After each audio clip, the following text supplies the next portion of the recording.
every person in government, they have multiple people who want change. The situation, honestly, goes in the following way. You have the election day. In election day, you have everybody pushing, telling people to go to the ballot box, telling people to go and vote. And then everybody is expecting Maduro to concede the election. That, to me, is a huge problem, by the way. A lot of the leadership in Venezuela, they were honestly expecting that if the majority of people vote, there will be no way to steal the election. That's bullshit. Dictators throughout history, they just steal elections. That's what they do. The next day, there is always a there is a lack of organization. There is people protesting, there is people doing more violent protests, there is people doing more peaceful protests. So there is lack of organization. People are waiting for direction. They're waiting for tools. And the problem is that when you don't offer them a direction, their interest fades away in 1 week or in 2 weeks.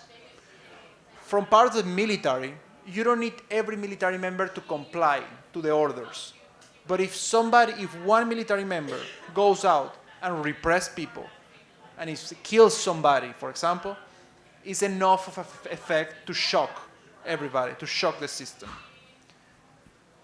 You don't even need Venezuelan military, by the way. In Venezuela, there is Cuban military, there is China, there is Russia, there is Iranian. So even if Venezuelan military members don't want to shoot people, you always have people from other authoritarian regimes that are willing to do this bad job.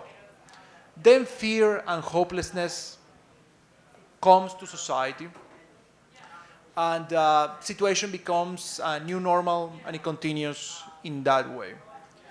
What Frank said is really important. Right now, the military, they are the ones who have the power in Venezuela. They are the ones who control not only the monopoly of force, but they are the ones who control the border, they control importation, exportation, they control all businesses, all economic areas. So in that way, the military are the ones running the show. They have no interest of having a change, and they're also heavily monitored and surveilled by the regime. So even if somebody wants to make a change, it's highly difficult for them. If I were in the leadership, I would have done many things differently, to be honest. And of course, I support the opposition. They have good intentions. They do very good, very well, a lot of things very well. But the reality is that people were not prepared.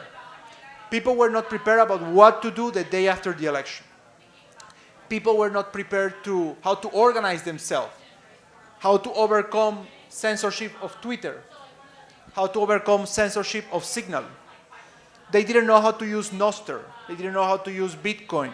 They didn't know how to respond to attacks, how to organize themselves. So that's the situation on the ground.